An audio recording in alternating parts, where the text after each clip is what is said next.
Welcome back to another episode of the South by East podcast, where we discuss scriptures, music, and everything in between. Braille, where are we at today? Real quick, before I jump into the topic, I just want to say, hey, after 2 solo careers, Backstreet is back all right. B2K is back together. We back in the building together. Braille and Jonathan, we getting it in. It is good to be back with you, John. Yes. This week we have a good one. I don't remember which one of us saw this one first. We might have saw different pieces. Yeah. But Druski recently did a skit. He was talking about conservative white women, and people started drawing the connection that it had an uncanny resemblance to one Mrs. Erica Kirk. Yeah. So there became a large controversy, and then this video came out with Druski talking about, because she was saying she might sue, and then this video came out which was reportedly supposed to be Druski's response. Let's look at what we got here. I will not delete any videos imitating Erica Kirk, nor will I apologize for this matter. I have been doing comedy for almost 10 years and have never made up a joke or a fake scenario out of thin air. I simply performed exactly what Erica Kirk has done in public. If it looks ridiculous, that's her problem, not mine. I have not dug into her private life, have not touched any private matters she did not want public, and have not fabricated a single word or action that does not belong to her. Using the public words and actions of public figures as comedy material has always been my way of creating since I started. The original intention of my comedy has never been to tell harmless jokes.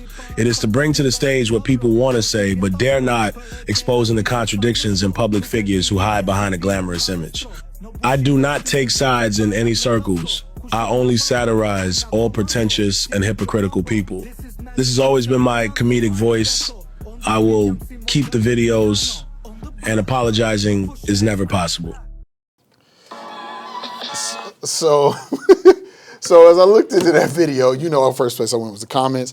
As I looked through some people were saying it was AI. A lot of people agreeing. I couldn't really figure out if it was AI or not. Mm-hmm. But I think the content was still very clear. And at this point, it's been a little while since that came out, and Druski has not apologized. In fact, it looks like there are more similar satirical videos on the pipeline, on the docket. So, man, a lot of people are saying that Druski's video is racist. John, what you feel? So there's a couple of statements that come to mind. One was good for the goose. It's good for the gander. So here's my deal.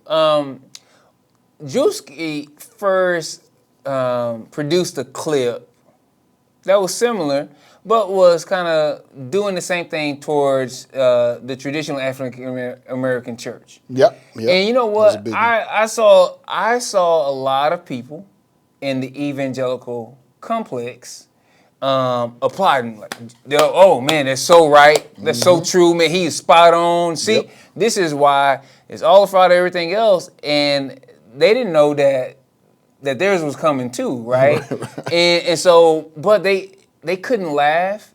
They couldn't point out the pieces where he actually hit on some stuff that was fact. They couldn't recognize any of that when he showed them themselves. Right. That's a problem. It's a problem. Also, man, it's looking at like what he's doing with that in these clips that are out there, and sometimes like there was things that were highlighted that before Druski highlighted these things and said, this is the piece that this seems weird. Mm-hmm. This seems weird, and it just wasn't this recognition of being able to really put their finger on it. And so now the part that raised it was this. It was him putting on the makeup and portraying himself as Erica Kirk. So it's conservative white women. Okay.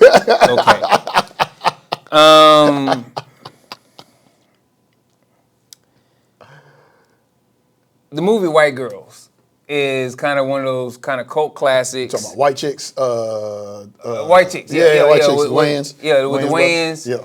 And it was this cult classic, man, and so many people laugh at that or whatever else. I didn't hear this backlash about racism with that. Now, they said, well, we can't do blackface. Well, first of all, this brings to mind another saying. This is an episode of sayings. My mom used to say this to me. Bernard, everything that they make in your size is not made for you. And here's the deal. When it comes to blackface, we know the history of blackface and how it was used to dehumanize a whole group of people and to put across tropes. Do we though? We know. But look. I don't know that everybody knows. Yes, we do. Yes, we do. I'm not giving that pass. No, hold up. Because there's something I want to point out. Because I've been watching a lot of discourse around this, and like here's something I want to point out. Because I don't think that everybody knows this. In the 19th and 20th centuries, in order to be an African American in the entertainment industry, African Americans also acted in blackface. Blackface was not about race. Blackface was always about a mockery of the African American people, and even African Americans had to wear that. I don't think that everybody understands that blackface is not about race at all. You have to learn that in your school, in K through 12 public education. They teach. Not mine. Oh. That's what I'm saying. Okay. I stand correct. What is simple? What is easy and obvious to you? Birth of a nation and how the president viewed that film. None of that. I covered that in church. Black History Month in church. I ain't hear about none of that in school, bro. I'm telling you, some of these people out here are completely unaware of what blackface actually is. Okay, my bad. I was taught that in K through 12. Like that was a part of school history. I mean, even before I got to high school, that was taught as a part of history. On Black History Month, my church would do a deal where every week we would bring specific Black history facts. That's where I found out about the race riots or the race massacre in Tulsa. That's where I found out about Birth of a Nation. That's where I found most of those facts that I did not learn them in school. I didn't learn about the Tulsa race massacre until I got to college, and I went to the University of Tulsa. And that's when I found out that they didn't even teach the school kids in Tulsa about the Tulsa race massacre. They didn't. My classmates from Tulsa at the University of Tulsa, when they were in classes in college, is when they found out because the public schools in Tulsa did not teach about that part of their history. Bro, welcome to Kansas at Astra Per Asper, bro. We weren't none of that. None of that, bro. Not in public school. No. Wow. Yep. There's a larger ignorance problem, and we've had conversations about this recently. I think there's a larger ignorance problem. Now there's definitely there's a hypocritical problem, which you were pointing out before, 100%. And I think I hear people like trying to make these full-throated arguments of like, well, what's the difference? It's like, no, there's a clear difference. They even made African Americans wear blackface. Right? Yeah, man. I'm like, I don't think y'all understand that. But go on. But I wanted to make sure I clear that up. My deal is understanding that in the history and the context behind that. Mm-hmm. And you know what? There have been some non-understanding missteps made. I've heard of school kids like, hey, we got Black History Month. They're being in small rural towns and stuff like that, saying, man, they learned about Dr. Martin Luther King. They're going to do as they had to all learn is I Have a Dream speech. And so kids are showing up in blackface. They're trying to imitate, they're trying to dress up like Dr. King to give the I Have a Dream speech that they memorized. Right? And in that case, you know what? I don't view it the same. Yeah. I don't view it the same. Like, hey, that's a moment where, look, let's teach, right? Yeah. But and I want to be honest about the moment that some people are doing some things that are intentional. For instance, I saw this post, man, about the recent court case around the Voters' Rights Amendment Act and kind of gutting Section 2. Mm-hmm. And a person posted, hey, this is what the country is going to look like after 2026. And it showed it like all red with just the major cities blue only, and then he says we're going to release ICE on Atlanta and then Charlotte and finish the job. So this was this was not about, at that point, for that person, not for everybody involved, but for that person, the Supreme Court case going the way it was not about not trying to get the voter maps right. It was about this eradication, right? And so I think we have to call both, right? Where there's hypocritical, where there's ignorance, and where there's just outright malice. Yeah, and those are some of the things that we have to look at. And we're just in an environment right now where, sadly, there's some malicious acts that are going on. They are. And I think we are being less than productive. Yeah. To not call things that are outright malicious as being that. Yeah. That's not mean we try to take a hostile approach toward people. We always want to love people. We always want to offer a route back. And we know that there's some malicious acts that are going on that are not beneficial for the general public. Right. And so slight right turn, not left, but slight right turn. I liked the Druski skit. I thought it was funny. I did not, if you're waiting for my answer, I did not think the skit was racist. And Druski gives the same type of smoke to everybody. And Druski has been Brazilian. He's been white. He has been everything under the sun. The response to this has been different, and there's a reason for that. Maybe you can help me out with this.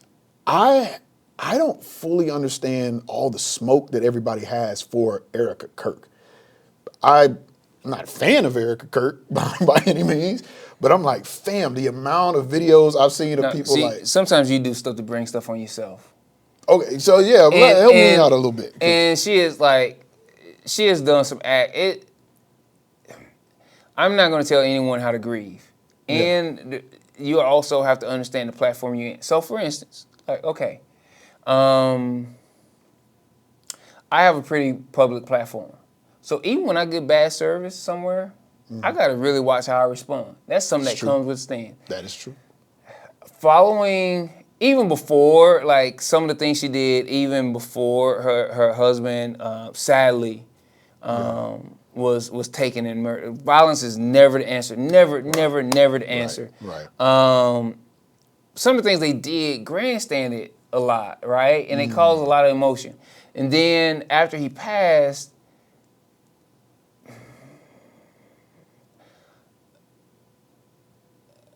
there was some acts that, man, it was just strange. It was strange. I would say this.